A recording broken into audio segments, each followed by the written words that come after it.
إن الحمد لله نحمده ونصلي على رسوله الكريم أما بعد قال الله تعالى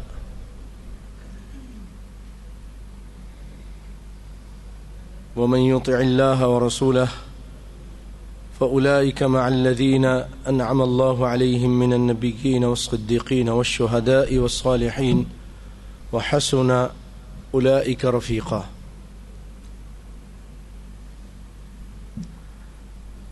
وقال حبيبنا ونبينا صلى الله عليه وسلم لا يؤمن أحدكم حتى أكون أحب إليه من والده وولده والناس أجمعين. سامعین کرام، پچھلی نشست میں آپ نے کائنات کے امام صلی اللہ علیہ وآلہ وسلم کی محبت اور صحابہ کرام کی جو آپ کے ساتھ جانثاری تھی وہ آپ نے ملاحظہ کیا، اور آپ نے یہ بھی ملاحظہ کیا کہ انہوں نے کس طرح آپ صلی اللہ علیہ وسلم کا دفاع کیا. زخم اپنے اوپر کھائے لیکن رسول اللہ صلی اللہ علیہ وسلم کو آنچ نہیں آنے دی. یہ کوشش تھی ان کی کہ آپ کو کوئی تکلیف نہ پہنچے، آپ کی جان چلی جائے. یعنی اس صحابی کی جان چلی جائے، وہ یہ سوچتے تھے کہ ہماری جان چلی جائے لیکن رسول اللہ بچ جائیں.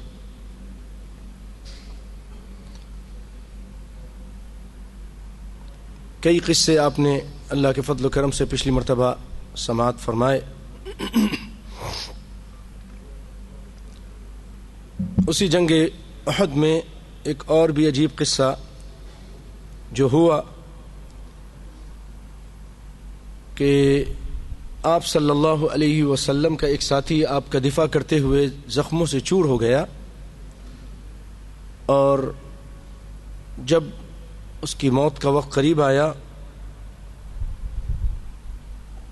تو آپ صلی اللہ علیہ وسلم نے اپنا قدم آگے بڑھا دیا، اپنا پاؤں مبارک، اور کیونکہ حالات اس طرح کے تھے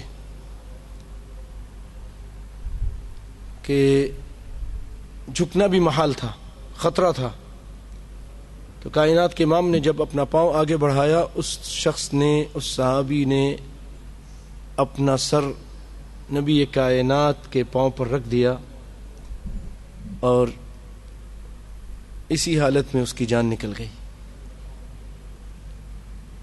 جیسے لوگ کہتے ہیں نا کہ تمنا ہے کہ تیرے قدموں میری جان نکلے، تو یہ چیز ان پر ثابت آئی. اس طرح انہوں نے قربانیاں دیں. اب آپ کے سامنے ان کی محبت کی کچھ نشانیاں، علامتیں پیش کرنے کی کوشش کروں گا، اس دعا کے ساتھ کہ اللہ تعالیٰ مجھے اور آپ کو بھی نبی صلی اللہ علیہ وسلم سے سچی محبت کرنے اور آپ صلی اللہ علیہ وسلم کی محبت کی جو سب سے اہم نشانی ہے جو آج آپ کے سامنے بیان کرنے لگا ہوں، اس پر عمل کرنے کی توفیق عطا فرمائے. آمین. بھائیو، کائنات کے امام کی محبت یہ فرض ہے. جو شخص آپ سے سب سے بڑھ کر محبت نہیں کرتا، نبی صلی اللہ علیہ وسلم فرمانے کہ مومن نہیں. اور محبت کی نشانی یہ ہے کہ آپ کی بات مانی جائے، آپ کی اطاعت کی جائے، آپ کے منہج اور آپ کے طریقے کو اپنایا جائے.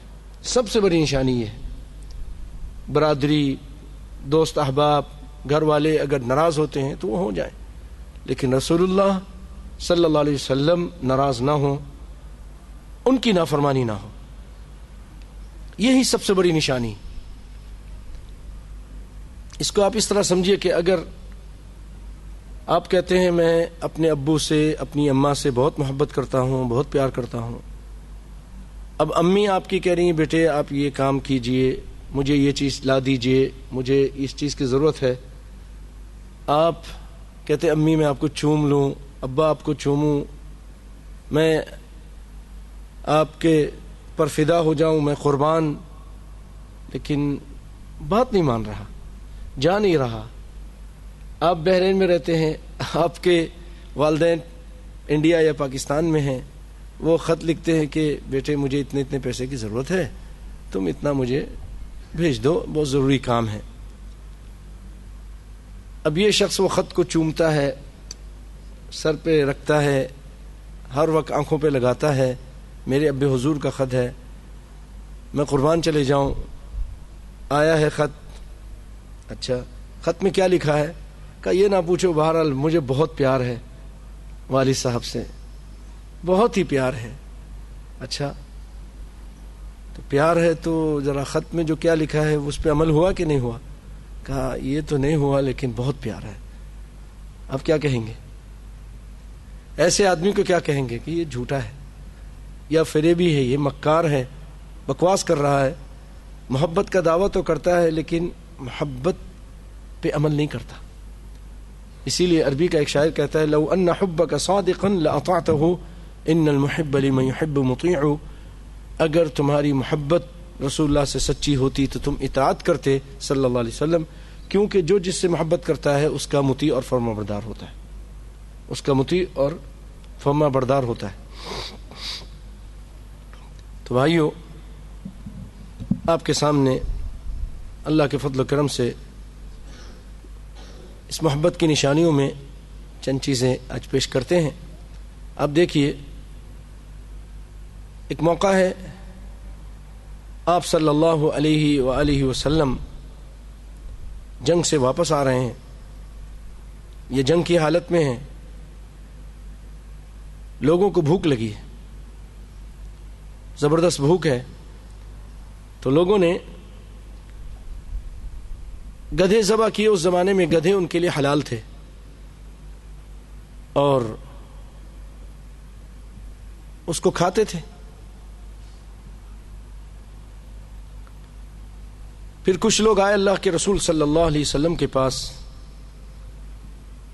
اور کہا کہ اے اللہ کے رسول، لوگ گدھے کھا رہے ہیں، اس طرح سواریاں بھی کم ہو جائیں گی. اکلت الحمر. پھر ایک مرتبہ پھر ایک شخص آیا، 3-4 مرتبہ آپ کے پاس آیا اور کہا کہ اللہ کے رسول، لوگ گدھے کھا رہے ہیں.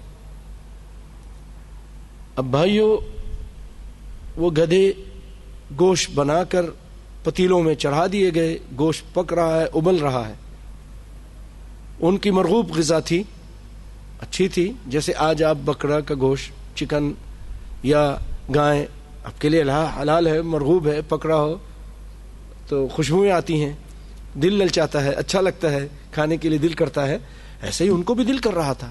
اور سفر کی حالت میں تو زیادہ آدمی کو بھوک محسوس ہوتی ہے اور دل کرتا ہے کہ وہاں وہ کھائے. تو اب وہ چیزیں تیار ہو گئیں، بالکل پکنے، یعنی اب کھانے کے قابل ہیں. اسی دوران رسول اللہ صلی اللہ علیہ وسلم کی طرف سے ایک آواز دینے والا آواز دیتا ہے، ان اللہ ورسولہ ینہیانکم عن لحوم الحمر الاہلیہ فإنہا رجس. کہ اللہ اس کا رسول تم کو منع کرتے ہیں گدھے کے گوشت سے، جو شہری گدھا ہے، اس سے، یہ ناپاک چیز ہے. بھائیوں اب دیکھیے، اتنا سا اعلان سنا، ان لوگوں نے کیا کیا؟ فَأُكْفِئَتِ الْقُدُورُ وَإِنَّهَا لَتَفُورُ بِاللَّحْمِ. وہ پتیلے الٹ دیے گئے، انڈھیل دیے گئے، پھینک دیے گئے، جبکہ وہ گوشت سے ابل رہے تھے، گوشت پک رہا تھا. انہوں نے یہ نہیں کہا کہ اللہ کے رسول، جب ہم نے ذبح کیا تھا یہ حلال تھے تو یہ کھا لیتے ہیں، بعد میں دیکھیں گے، ابھی تو بھوک لگی ہے. کوئی ایسی بات ان میں سے کسی نے نہیں کی. آپ سوچئے، یہ تھے سمعنا و اطعنا، اللہ کے رسول کا آرڈر آ گیا، اللہ کا آرڈر آ گیا، انہوں نے کہا ہم نے سنا، ہم نے اطاعت کی۔ اللہ تعالیٰ میں اطاعت کی توفیق عطا فرمائے۔ یہ ہے محبت کی صحیح نشانی۔ وہ سچی محبت کرتے تھے، اپنے بھوک کو قربان کر دیا، اپنی چاہت کو۔ اسی طرح بھائیوں، عرب لوگ پہلے ان کے یہاں شراب حلال تھی، پیتے تھے۔ اسلام نے بھی حلال رکھی، شروع میں پیتے تھے، مسلمان ہو گئے، کلمہ پڑھتے تھے، لیکن شراب بھی پیتے تھے، حلال تھی نا، ابھی تک اللہ کی طرف سے حرمت نازل نہیں ہوئی تھی۔ اب آپ حیران ہوں گے، سیدنا انس فرماتے ہیں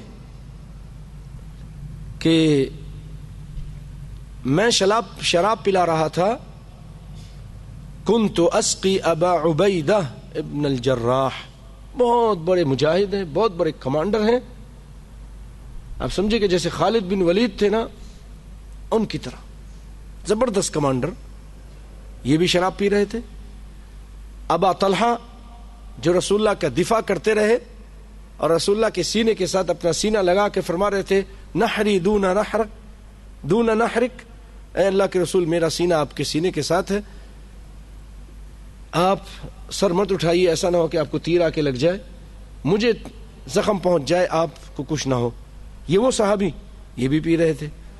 ابی بن کعب بھی پی رہے تھے رضی اللہ تعالی عنہم اجمعین، شرابیں پی رہے، ہاتھ میں شرابیں ہیں، شراب کے جام ہیں۔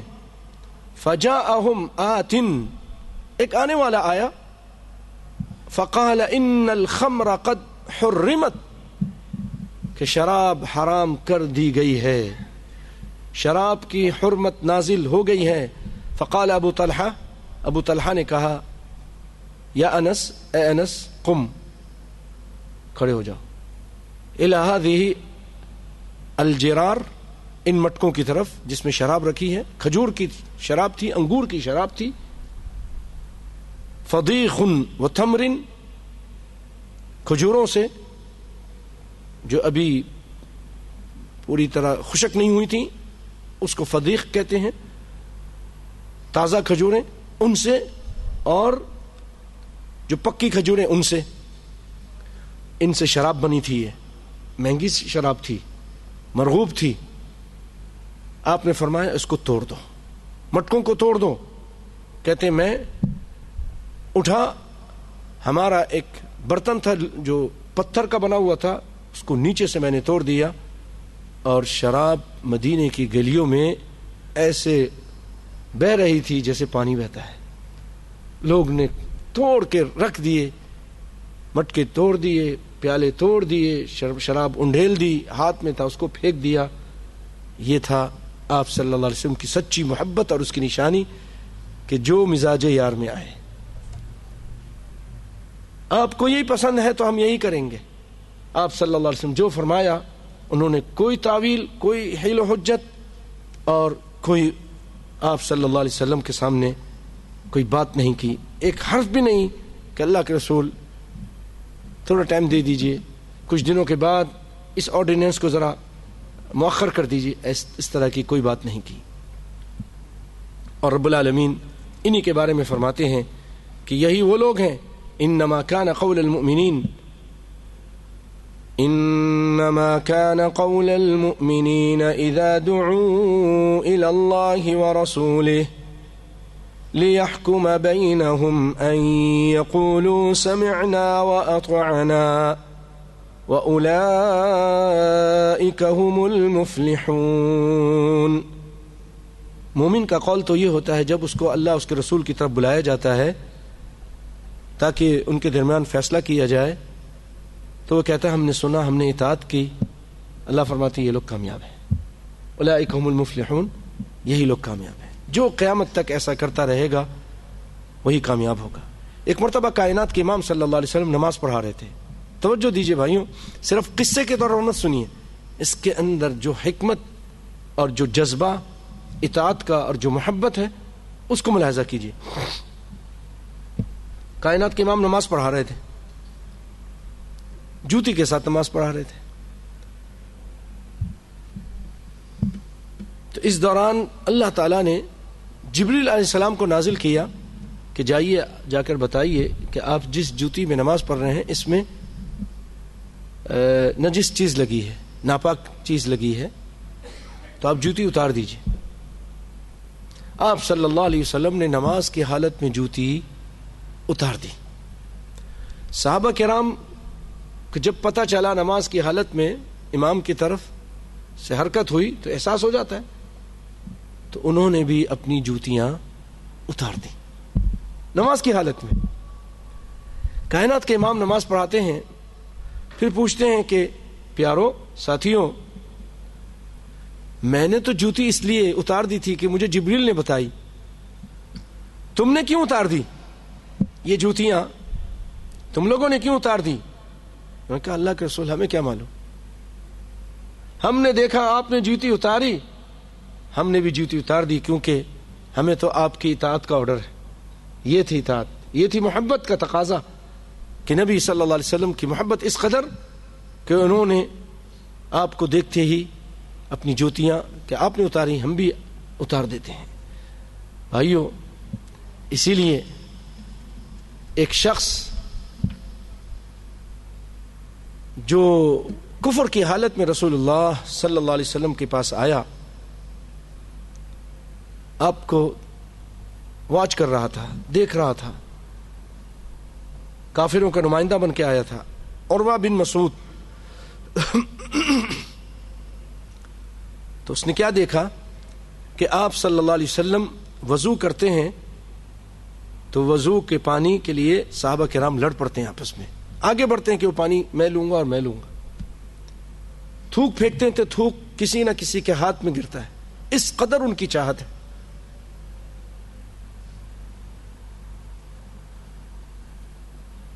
اسی عروہ بن مسعود نے غالباً اس نے یا سہل نے صلح حدیبیہ کے ٹائم جب نام رسول اللہ لکھنے پر بھی اعتراض ہوا اور بھی باتیں ہو رہی تھیں، تو وہ اپنا ہاتھ رسول اللہ کی داڑھی کی طرف لگاتا تھا بار بار۔ تو مغیرہ بن شعبہ رضی اللہ تعالیٰ عنہ بہت بڑے صحابی ہیں، بہت ذہین اور فتین انسان ہیں، داہیہ ہیں، وہ اس کو ڈانٹ کے کہتے ہیں کہ اپنے ہاتھ کو، اس ناپاک ہاتھ کو پیچھے کرو، ہٹا لو اس سے پہلے کہ تمہارا ہاتھ پھر تمہاری طرف واپس نہ آئے، یعنی کاٹ دوں گا۔ اس قدر محبت کرنے والے تھے۔ یہ شخص پھر کہتا ہے ما رأيت في الناس احدا يحب احدا كحب اصحاب محمد محمدا صلی اللہ علیہ وسلم، میں نے کائنات میں ایسے لوگ نہیں دیکھے جو کسی سے اس قدر محبت کرتے ہوں جیسے محمد کے ستارے محمد صلی اللہ علیہ وسلم سے محبت کرتے ہیں، نہیں دیکھے میں نے۔ الفضل ما شہدت به الاعداء، گواہی وہی ہے جو دشمن گواہی دیں۔ اس قدر آپ صلی اللہ علیہ وسلم سے وہ لوگ محبت کرتے تھے کہ آپ کے ادنی اشارے پر اپنی جان قربان کرنے کے لیے تیار ہو جاتے تھے۔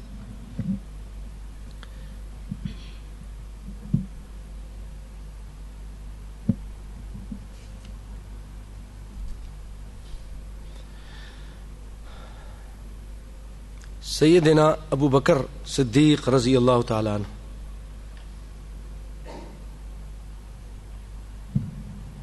آپ کے یار غار، آپ کے ساتھی، آپ کس قدر ان سے محبت کرتے تھے اور کس قدر ان کو چاہتے تھے اور کس قدر ان کی اطاعت کرتے تھے، انشاءاللہ ابھی آپ کے سامنے ایک چھوٹا سا واقعہ بیان کرتا ہوں۔ لیکن اس سے پہلے ایک اور آپ کی محبت والی گفتگو سناتا ہوں کہ جب نبی صلی اللہ علیہ وسلم کو اللہ کی طرف سے اجازت آ گئی کہ آپ ہجرت کیجیے،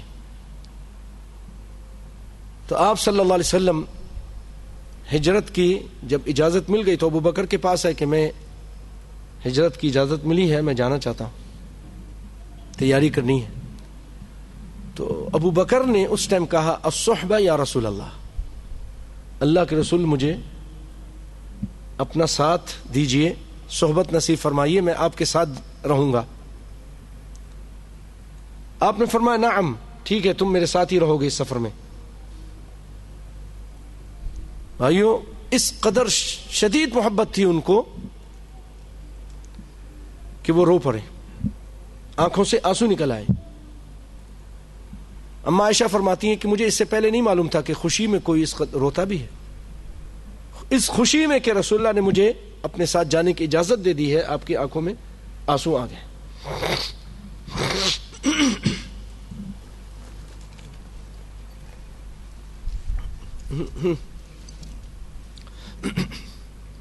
ہے میرے پاس ہے۔ بھائیو، کائنات کے امام صلی اللہ علیہ وآلہ وسلم جب اللہ کی طرف سے حکم آ جاتا ہے، آپ کا انتقال ہو جاتا ہے،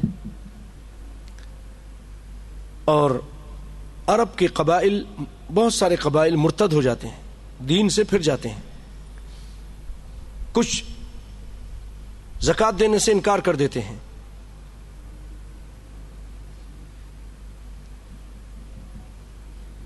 بقول عمار بن یاسر رضی اللہ تعالی عنہما، جب آپ صلی اللہ علیہ وسلم کے انتقال ہوا تو عمار بن یاسر فرماتے ہیں کہ اس وقت صحابہ کرام کی ایسی حالت تھی جیسے بکریوں کی مانند جن کا چرواہا نہ رہا ہو، جن کا چرواہا نگہبان نہ رہا ہو، بکریوں کی طرح ہو گئے تھے۔ مدینہ اپنے باسیوں پر تنگ ہو چکا تھا، جس طرح انگوٹھی اپنے پہننے والے کی انگلی میں تنگ ہو جاتی ہے، اس طرح مدینہ باوجود کشادگی کے تنگ ہو گیا تھا صحابہ کرام پر۔ ایسے نازک حالات میں نبی کائنات صلی اللہ علیہ وسلم آخری ایام میں آپ نے ایک لشکر تیار کیا تھا۔ آپ کو پتہ چلا کہ رومی تنگ کر رہے ہیں، رومی مسلمانوں کو تنگ کرتے ہیں، تو آپ صلی اللہ علیہ وسلم نے ان کو سبق سکھانے کے لیے ایک لشکر تیار کیا، اور اسامہ بن زید ان کو ان کا سپہ سالار بنایا، اور کہا کہ آپ لوگ جہاد کے لیے چاہیے۔ یہ لشکر نکل چکا، مدینے سے کچھ دور جا کر رک گیا۔ کیوں؟ کہ رسول اللہ صلی اللہ علیہ وسلم کی بیماری کی خبر آنے لگی، جس کی وجہ سے وہ ٹھہر گئے، رک گئے۔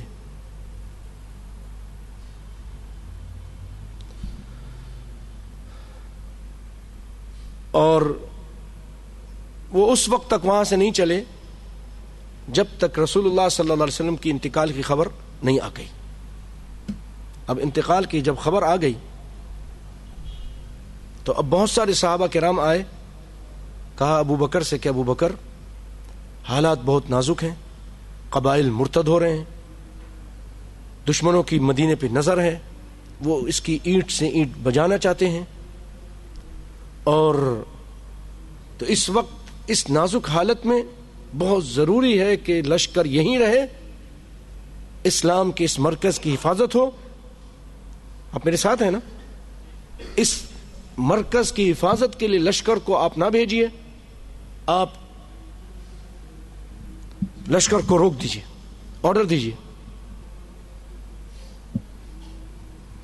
جیسا کہ تبری اپنے تاریخ تبری میں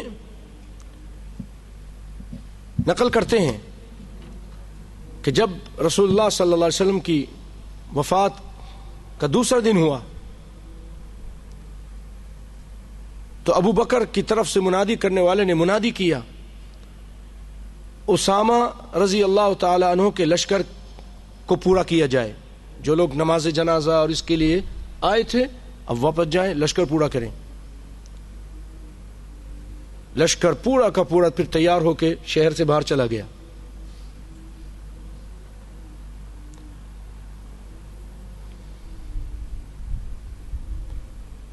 سیدنا اسامہ رضی اللہ تعالیٰ عنہ نے ابو بکر سے اپنے لشکر سمیت مدینے پر رہنے کی اجازت طلب کی کہ حالات بہت نازک ہیں اور یہ سپہ سالار ہیں، تو آپ ہمیں اجازت دیجئے کہ ہم یہیں رہیں۔ تو جانتے کیا کہا ابو بکر رضی اللہ تعالیٰ عنہ نے؟ اس وقت فرمایا ما كنت لا استفتح بشيء اولى من انفاذ امر رسول الله صلی اللہ علیہ وسلم ولأن تختطفني الطير احب الي من ذلك۔ ترجمہ کہ میں رسول اللہ کے ارشاد کی تعمیل کے علاوہ کسی بھی اور کام سے اپنے خلافت کے امور کا آغاز نہیں کروں گا۔ رسول اللہ نے آرڈر دیا تھا یہ جہاد کے لیے لشکر جائے گا، تو رسول اللہ کے آرڈر کو نافذ کر کے میں سب سے پہلے اپنے خلافت کے کام کو جاری کروں گا، شروع کروں گا۔ اگرچہ اس سلسلے میں خطرات بہت ہیں، دشمن کی نظریں مدینے پر ہیں، فرماتے ہیں کہ اگر اس سلسلے میں اور اس کی پاداش میں میری جان جاتی ہے تو جائے، مجھے پرندے آ کر اچک لیتے ہیں تو اچک لیں، لیکن میں رسول اللہ کی نافرمانی نہیں کروں گا، نہیں ہونے دوں گا۔ اس لشکر کو میں ضرور بھیجوں گا، چاہے درندے آ کر میرے جسم کو نوچ لیں، میری بوٹیاں بوٹیاں کر دیں، یہ ہونا برداشت ہے، لیکن رسول اللہ کے نکلے ہوئے الفاظ اور جو آرڈر میں اس کے خلاف نہیں کر سکتا۔ بھائیو یہ محبت ہی تھی نا، یہ اطاعت بھی تھی، یہ محبت کا صحیح محبت کا تقاضا تھا۔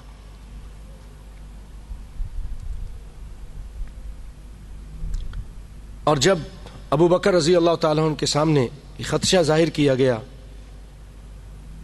کہ آپ کی وفات کا سن کر قبائل عرب مدینہ طیبہ پر حملہ کریں گے، تو انہوں نے جواب دیا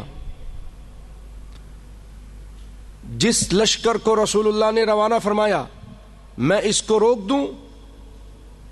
تو اور آپ نے تجویز دینے والے سے کہا تو نے یہ تجویز دے کر بڑی جسارت کی ہے، میرے نزدیک قبائل عرب کا حملہ آور ہونا، سنیے میرے نزدیک قبائل عرب کا مدینے پر حملہ آور ہونا رسول اللہ کے بھیجے ہوئے لشکر کو روکنے سے یہ زیادہ ناپسندیدہ ہے۔ قبائل عرب حملہ کریں ناپسندیدہ چیز ہے، لیکن اس سے زیادہ ناپسندیدہ چیز یہ ہے کہ میں رسول اللہ کے بھیجے ہوئے لشکر کو روک دوں، میں نہیں کر سکتا ہوں۔ اس قدر محبت تھی ان کو۔ اسی طرح ایک اور روایت میں فرماتے ہیں اس ذات کی قسم جس کے ہاتھ میں ابو بکر کی جان ہے، اگر میں سمجھوں کہ لشکر اسامہ کے روانہ کرنے کی صورت میں درندے مجھے اچک لیں گے، تب بھی میں لشکر اسامہ کو اسی طرح روانہ کروں گا جس طرح رسول اللہ نے حکم دیا، اور اگر بستیوں میں میرے سوا کوئی بھی باقی نہ رہے، اس مدینے میں لشکر کے جانے کے بعد لوگ ڈر کے مارے بھاگ جائیں، کوئی باقی نہ رہے، صرف میں اکیلا باقی رہ جاؤں، تب بھی اس لشکر کو روانہ کر کے رہوں گا۔ یہ تھی محبت، یہ تھی اطاعت۔ جان جاتی ہے تو جائے، لیکن رسول اللہ کے فرمان میں آج نہ آئے۔ یا اللہ کیسے یہ عظیم لوگ تھے۔ تو اللہ تعالیٰ نے بھی اس کا بدلہ دیا کہ ان کے ذکر کو زندہ کر دیا۔ قرآن پاک میں ان کا ذکر آ گیا، ثانی اثنین اذ ہما فی الغار اذ یقول لصاحبہ لا تحزن۔ اور پھر سیدنا ابو بکر رضی اللہ تعالیٰ عنہ خود آگے بڑھتے ہیں، لشکر کے ساتھ روانہ ہوتے ہیں۔ سیدنا اسامہ حالانکہ بچے ہیں، حسن حسین کی طرح تھے، یہ چھوٹے تھے، ان کے بابا زید جعفر طیار کے ساتھ شہید ہوئے تھے، عبداللہ بن رواحہ کے ساتھ شہید ہوئے تھے۔ اس وقت بہت روئے تھے رسول اللہ، جعفر طیار کی شہادت پر بھی روئے تھے، بہت روئے تھے۔ یہ ان کے منہ بولے بیٹے تھے زید رضی اللہ تعالیٰ عنہ۔ سیدہ عائشہ فرماتی ہیں اس قدر عظیم شخصیت تھی ہیں کہ اگر وہ زندہ ہوتے تو لوگ ابو بکر کو خلیفہ نہ بناتے، ان کو بناتے، اتنی عظیم شخصیت وہ تھی۔ زید رضی اللہ تعالی عنہ، یہ ان کا بیٹا بچہ ہے، یہ گھوڑے پہ بیٹھا ہے. کہا خلیفۃ الرسول اجازت دیجئے میں اتر جاؤں. کہا نہ تم، اور کہا کہ یا تو آپ سوار ہو جائیں. کہا نہ میں سوار ہوں گا نہ آپ اتریں گے، آپ اتر بھی نہیں سکتے، میں اترنے نہیں دوں گا، اور میں سوار بھی نہیں ہوں گا، میں آپ کے ساتھ اسی طرح چلوں گا. پیدل چلتے رہے. عبد الرحمن بن عوف سیدنا صدیق رضی اللہ تعالیٰ عنہ کا جو گھوڑا تھا اس کی لگام تھامے جا رہے تھے. تو ابو بکر نے فرمایا واللہ لا تنزل واللہ لا ارکب. پھر آپ نے فرمایا کیا تم کو نہیں معلوم کہ اللہ کی راہ میں میرے قدم کچھ دیر کے لیے غبار آلودہ ہو جائیں تو اس میں کتنا اجر و ثواب ہے، تو اس میں میرا کیا بگڑ جائے گا؟ مجھے تھوڑی دیر کے لیے تم مجاہدین کے ساتھ چلنے دو تاکہ میرے پاؤں غبار آلودہ ہو جائیں. یہ اللہ کے رسول کے بھیجا ہوا لشکر ہے اور یہ اللہ کے راستے پہ جا رہا ہے. پھر آپ نے فرمایا، وصیت کی، سنیے کیا وصیت کی، اصنع ما امرک به نبی اللہ. حالانکہ رسول اللہ ہے نہیں دنیا میں، لیکن یہ چاہنے والا موجود ہے. کہتا ہے اے اسامہ میں اپنی طرف سے کوئی بات نہیں کہوں گا، تم وہی کرو جس کو تم کو رسول اللہ نے آرڈر دیا تھا. جس چیز کا رسول اللہ آرڈر دے کے گئے ہیں ایک حرف بھی اس سے آگے پیچھے مت ہو، وہی کچھ کرو جس کا رسول اللہ نے تمہیں آرڈر دیا ہے. اصنع ما امرک به نبی اللہ ابدأ ببلاد قضاعہ ثم ائتی ابل ولا تقصرن فی شیء من امر رسول اللہ. جہاد کا آغاز قضاعہ کی آبادی سے کرو، کہ رسول اللہ نے کہا تھا قضاء سے کرنا. پھر آبل کی طرف آؤ، رسول اللہ کے حکم کی تعمیل میں کسی قسم کی کوتاہی نہ کرنا. ایک دوسری روایت میں فرمایا اسامہ اپنے لشکر کے ساتھ اسی جانب جاؤ جس طرف جانے کا تمہیں حکم دیا گیا تھا، رسول اللہ نے حکم دیا تھا. پھر اسی مقام پر حملہ کرو جہاں رسول اللہ نے تمہیں حملہ کرنے کا حکم دیا. اور رب محمد کی قسم، حبیب کریم سیدنا محمد مصطفیٰ صلی اللہ علیہ وسلم سے سچی محبت کرنے والے یہی لوگ تھے، اور آپ کی محبت کے تقاضے میں آپ کی اطاعت کرنے والے یہی لوگ تھے. اور بھائیو اسی طرح ایک اور موقع آیا جب زکوٰۃ دینے سے لوگوں نے انکار کر دیا. زکوٰۃ دینے سے انکار کر دیا کہ ہم زکوٰۃ نہیں دیں گے، رسول اللہ کو دیتے تھے، آپ کون ہوتے ہیں ہم آپ کو نہیں دیں گے. وہ رسول اللہ تھے، کلمہ بھی پڑھتے تھے، نمازیں بھی پڑھتے تھے. آپ نے فرمایا واللہ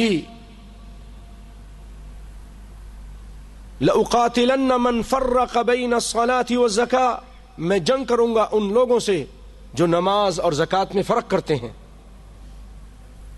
لوگوں نے کہا ابو بکر کی فضیلت دیکھیے، اللہ نے ایک مقام دیا تھا. لوگوں نے کہا آپ کیسے جنگ کریں گے، وہ کلمہ پڑھتے ہیں، وہ کلمہ پڑھتے ہیں اور کلمہ پڑھنے والے کے ساتھ قتال کرنا ناجائز ہے. آپ نے فرمایا سیدنا ابو عمر آ گئے، عمر آ کر کہنے لگے، آپ نے عمر کو ڈانٹا، عمر تم پہلے شیر تھے اب تمہیں کیا ہوا، یہ کیسی باتیں کرتے ہو. کہا تو آپ کے پاس دلیل کیا ہے؟ کہا میرے پاس دلیل یہ ہے کہ نبی صلی اللہ علیہ وسلم نے فرمایا الا بحق الاسلام، جو شخص کلمہ پڑھ لے وہ اپنے جان اور مال کی حفاظت کر لیتا ہے مجھ سے، مگر اسلام کے حق کے ساتھ. اسلام کا حق یہ ہے اس کلمے کے تقاضے کو پورا کیا جائے. اسلام کا حق ہے کہ زکوٰۃ ادا کریں، یہ نہیں ادا کر رہے تو میں ان سے قتال کروں گا. تو جب یہ سنا تو عمر کہنے لگے مجھے پتہ چل گیا کہ اللہ تعالیٰ نے ابو بکر کا سینہ کھول دیا ہے. جو بات ہمیں سمجھ میں نہیں آتی، عمر جیسے عظیم انسان کو سمجھ میں نہیں آ رہی، وہ ابو بکر رضی اللہ تعالیٰ عنہ کو سمجھ میں آ گئی. اور آپ نے فرمایا واللہ لو منعونی عقالا كانوا يؤدونه الى رسول اللہ لقاتلتهم على منعه، میں ان سے جھگڑا کروں گا، قتال کروں گا۔ بھائیوں، یہ رسول اللہ صلی اللہ علیہ وسلم سے سچی محبت تھی کہ ذرا مداہنت نہیں کی دین کے بارے میں، اسلام کے بارے میں، رسول اللہ کے لائے ہوئے نظام کے بارے میں۔ کہا کچھ بھی ہو جائے، میری جان چلی جائے، لیکن میں یہ نہیں کروں گا کہ آج میں اگر نظام زکوٰۃ کا ختم کر دوں تو پھر قیامت تک کوئی اس کو نافذ نہیں کر سکے گا۔ اس میں میری جان چلی جاتی ہے، چلی جائے، لیکن میں اس نظام کو نافذ کر کے رہوں گا۔ اگر وہ رسی، ایک اقال، ایک رسی وہ زکوٰۃ میں ادا کرتے تھے تو میں وہ بھی لوں گا۔ اور الحمدللہ جب آپ نے ایسا کیا، جب لوگوں نے لشکر کو نکلتے ہوئے دیکھا، اتنا بڑا لشکر جا رہا ہے، نبی کے طریقے پہ جب عمل کیا، نبی کی اطاعت کی، نبی کی بات کو رد نہیں کیا، اللہ تعالیٰ نے کافروں اور یا مرتدوں کے دلوں میں رعب ڈال دیا۔ سوچنے لگے، کہنے لگے کہ اتنا بڑا لشکر نکلا ہے مدینے سے تو پتہ نہیں اندر کتنا لشکر بیٹھا ہوگا۔ اللہ اکبر۔ اور سب ڈر گئے اور زکوٰۃ ادا کرنے لگے، اسلام پر ثابت قدم ہو گئے۔ یہ اللہ تعالیٰ نے ابو بکر سے بہت بڑا کام لیا اور بہت بڑا اسلام پر ان کا یہ احسان ہے۔ ہم دعا کرتے ہیں کہ اللہ تعالیٰ ان کو اس کا اچھا بدلہ عطا فرمائے۔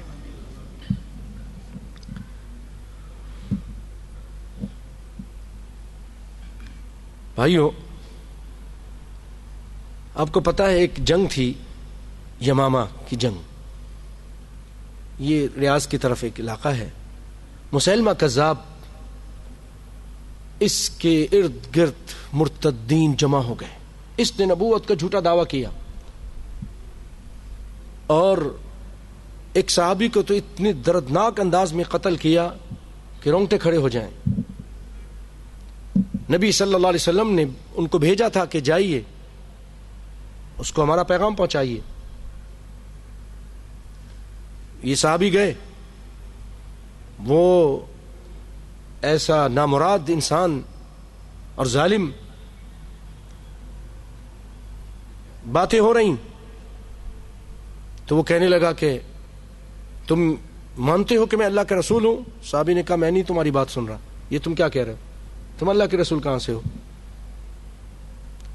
محمد صلی اللہ علیہ وسلم اللہ کے رسول ہیں؟ ہاں اللہ کے رسول ہیں۔ پھر اس نے، ظالم نے، آپ کی انگلیاں کاٹنا شروع کر دی، ہاتھ کاٹنا شروع کر دیا، جسم کا ایک ایک انگ کاٹتا گیا۔ آپ یہی کہتے گئے تیری بات میں نہیں سن رہا ہوں، ہاں اللہ کے رسول وہ سچے رسول ہیں، یہاں تک کہ وہ پورے کے پورے شہید ہو گئے، قتل کر دیے گئے۔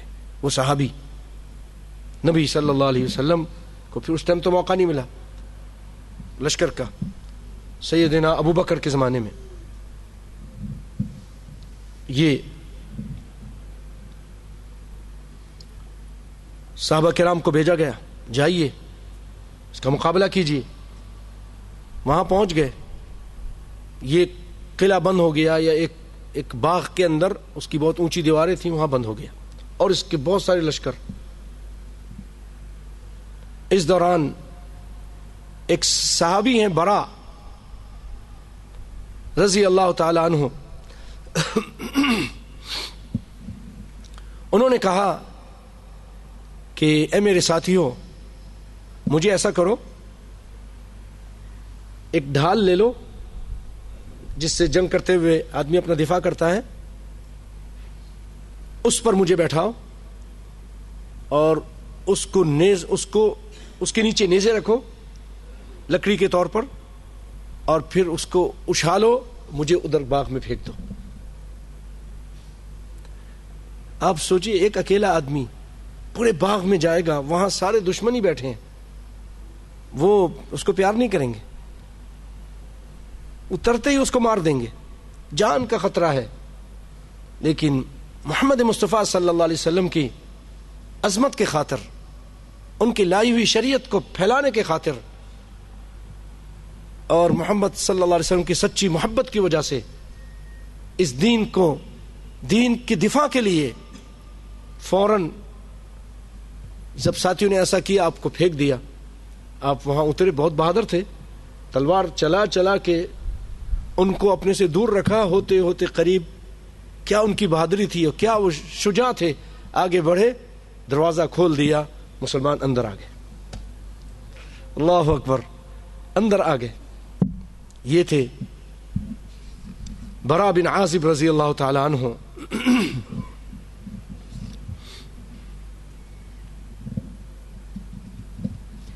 اور ایک صحابی نعمان بن مقرن، یہ کیا کہتے ہیں، جب نہاون میں جنگ ہو رہی ہے اور جنگ کافی لمبی ہو گئی، فتح نہیں ہو رہی، تو انہوں نے ایک دعا کی، انہوں نے دعا کی کہ اے اللہ، اللہم ارزقنی الشہادۃ بنصر المسلمین، اے اللہ میری شہادت کے ساتھ مسلمانوں کو فتح نصیب فرما۔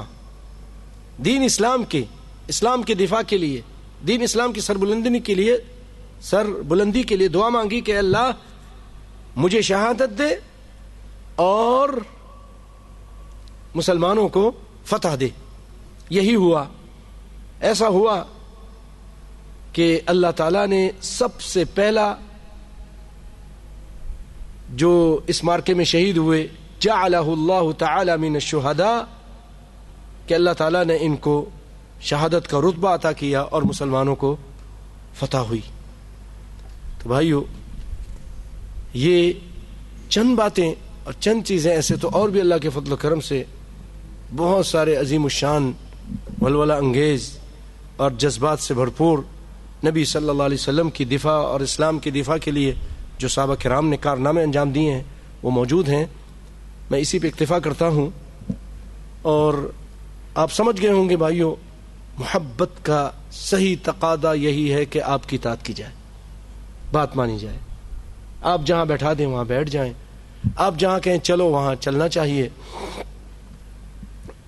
جس چیز سے آپ کو منع کر دیں آپ رک جائیں۔ بہنیں بھی اسی طرح، جس چیز سے اللہ کا رسول آپ کو منع کر دے آپ رک جائیں۔ آپ اگر گھر کا نظام سنبھال رہی ہیں تو اس میں یہ دیکھیے کہ میرے رسول نے اس کا آرڈر دیا ہے، مجھے اس پر اجر ملے گا۔ میں یہ پردہ کرتی ہوں، رسول کا آرڈر ہے، مجھے اجر ملے گا، رسول کی اطاعت کے خاطر یہ کیجئے تو جنت آپ کا ٹھکانہ ہوگی، اللہ نے چاہا تو۔ یہاں آخر میں ایک اور بات کرنا چاہتا ہوں کہ ٹھیک ہے، اللہ کے فضل و کرم سے آپ نے نبی صلی اللہ علیہ وسلم کی بڑی شان سنی، بڑی عظمتیں شروع سے بیان ہوئیں، کئی قسطوں میں یہ چیزیں ہیں، پھر آپ کی سیرت بھی بیان ہوئی، اور آپ صلی اللہ علیہ وسلم کی محبت، پھر محبت کے تقاضے آج آپ نے سنے، اس کی نشانیاں، اس کی علامتیں۔ لیکن آخر میں یہ بات پھر کرنا چاہوں گا کہ آپ صلی اللہ علیہ وسلم کی محبت اور آپ کی جو شان ہے اس کا بھی ایک مقام ہے، ایک حد ہے، اس سے آگے نہیں بڑھانا۔ ایسا نہ ہو کہ جو ہم نے اللہ کے فضل و کرم سے باتیں پیش کی، بیان کی، تو آپ یہ سمجھیں کہ پھر تو یہ اللہ ہی ہو گئے اور مختار کل ہو گئے اور سجدے کے قابل ہیں، یا اللہ کے نور میں سے نور ہیں۔ نہیں، یہ چیزیں عقیدہ خراب کر دیں گی، اللہ کو یہ چیزیں پسند نہیں ہیں۔ آپ صلی اللہ علیہ وسلم نے ایک موقع پہ فرمایا، لا تطرونی کما اطرت النصارى عیسی ابن مریم، مجھے عیسیٰ بن مریم کی طرح آگے مت بڑھانا، اتنا اونچا نہ کرنا۔ انما انا عبد اللہ ورسولہ، میں اللہ کا بندہ اس کا رسول ہوں، فقولوا عبد اللہ ورسولہ، مجھے اللہ کا بندہ کہو اور اس کا رسول کہو۔ ایسا نہ ہو آگے بڑھاتے بڑھاتے تم مجھے نور من نور اللہ کہو، یہ نہیں کہنا۔ آپ صلی اللہ علیہ وسلم منع کر دیا، مجھے اللہ کا بندہ کہو، اس کے علاوہ اور کچھ مت کہو، اس کا رسول کہو، میں اس کا رسول بھی ہوں، اس کا بندہ بھی ہوں، اس کا رسول بھی ہوں۔ اشہد ان لا الہ الا اللہ وحدہ لا شریک لہ واشہد ان محمدا عبدہ ورسولہ۔ یہی کہو. آپ دیکھیے ایک شخص نبی صلی اللہ علیہ وسلم کی خدمت میں آیا اور کہنے لگا ما شاء اللہ و شئت، اللہ کے رسول جو آپ چاہیں، جو اللہ چاہے، جو آپ چاہیں وہی ہوتا ہے. جو آپ اللہ چاہیں آسمان پر اور جو آپ چاہیں وہ ہوتا ہے. آپ کی چاہت پوری ہوتی ہے، آپ کی تمنائیں، آپ کی خواہشیں. آپ صلی اللہ علیہ وسلم نے فرمایا قل ما شاء اللہ وحدہ. ایک روایت میں آپ نے فرمایا اجعلتنی للہ ندا، اے میرے صحابی تو نے مجھے اللہ کا شریک بنا دیا.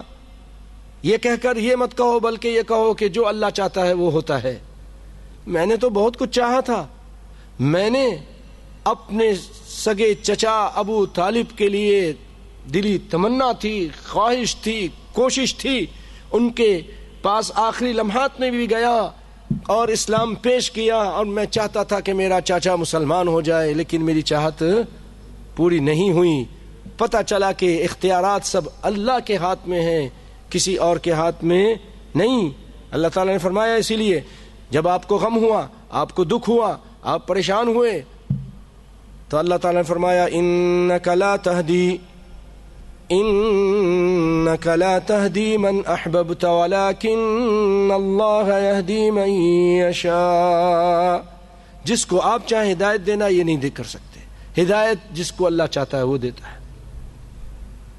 بھائیو، آپ صلی اللہ علیہ وآلہ وسلم آج ہمارے یہاں کہتے ہیں کہ آپ کو ہر چیز کا علم تھا، آپ عالم الغیب تھے، آپ کے سامنے 14 طبق روشن تھے. آپ کے تو جو بعد میں آنے والے لوگ ہیں وہ اس قدر پہنچے ہوئے، ہمارے یہاں لوگ بتاتے ہیں کہ وہ تو جناب لوح محفوظ میں دیکھ کر کہتے ہیں کہ تمہارے یہاں بیٹا ہے یا بیٹی ہے. یہ اپنے آپ کو مسلمان کہلانے والے لوگ اس طرح کی باتیں کرتے ہیں. نبی کائنات صلی اللہ علیہ وسلم ایک سفر میں ہیں، سفر سے واپسی ہے، آپ کی زوجہ محترمہ سیدہ عائشہ رضی اللہ تعالی عنہ حاجت کے لیے گئیں، واپس آئیں تو ہار تھا، ہار تلاش کریں، ہار نہیں مل رہا، ہار نہیں مل رہا. رسول اللہ تلاش کیے، صحابہ کرام تلاش کر رہے ہیں، رسول اللہ موجود ہیں، سیدہ عائشہ موجود ہیں، ابو بکر موجود ہیں. ابو بکر کیا کوئی کم ولی ہیں؟ اتنے بڑے ولی ہیں، ان کو بھی نہیں پتہ چلا. رسول اللہ جو رسول کے رسول ہیں، رسولوں کے رسول ہیں، سید المرسلین ہیں، سید الانبیاء، آپ کو بھی نہیں پتہ چلا کہ ہار کدھر ہے.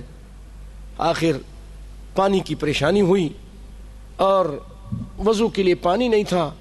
لوگوں نے آ کے کہا، کچھ لوگوں نے آ کے کہا کہ اپنی بیٹی سے کہو، ابو بکر کو کہا ذرا اپنی چیزیں سنبھال کے رکھا کرے، دیکھو کہ رسول اللہ کتنی تکلیف ہو رہی ہے، صحابہ کرام کے پاس پانی بھی نہیں ہے. ابو بکر کو غصہ آ گیا، آ کر رضی اللہ تعالیٰ عنہ اما عائشہ کے کوکھ میں مارنے لگے، ایسے ایسے آپ کو تکلیف ہوئی. رسول اللہ اٹھ گئے، پھر آپ نے فرمایا چلو اس جگہ سے چلو. کوچ کا اعلان کیا، اونٹ کو اٹھایا، اونٹ کے نیچے ہار رکھا تھا. اب خود سوچئے، دیکھیے صحیح روایتیں ہیں، یہ بخاری مسلم وغیرہ سب میں آپ کو ملیں گی. اونٹ کے نیچے ہار رکھا تھا اور رسول اللہ کو بھی نہیں پتا، ابو بکر کو بھی نہیں پتا، بلال کو بھی نہیں پتا، دیگر صحابہ کرام کو بھی نہیں پتا. اللہ اکبر. تو بھائیو یہ چیزیں بتا رہی ہیں کہ علم غیب صرف اللہ کے پاس ہے. نبی کو نبی کے مقام سے مت بڑھاؤ، نبی کو نبی کے مقام سے مت بڑھاؤ. ایک موقع پر آپ صلی اللہ علیہ وسلم، ابن ماجہ کی روایت ہے کہ ایک صحابی ہیں، صحابیہ ربیعہ بنت معوذ، وہ روایت کرتی ہیں کہ میری شادی کے صبح، میری شادی تھی، اس صبح رسول اللہ صلی اللہ علیہ وسلم تشریف لائے تو ننھی منی بچیاں جنگ بدر میں جو لوگ قربان ہوئے تھے، شہید ہو گئے تھے، ان کے بارے میں اشعار پڑھ رہے تھے، جوشیلے جذبات والے اشعار پڑھ رہے تھے. تو انہی میں سے ایک بچی نے یہ بھی کہا کہ، یا بچی نے کہا وَفِينَا نَبِيٌّ يَعْلَمُ مَا فِي غَدٍ، سمجھ رہے ہیں؟ کہا کہ ہمارے اندر ایک نبی ہے جس کو پتا ہے کہ کل کیا ہونے والا ہے، وہ پتا ہے. رسول اللہ نے فرمایا جو تم پہلے کہہ رہی تھی وہی کہو،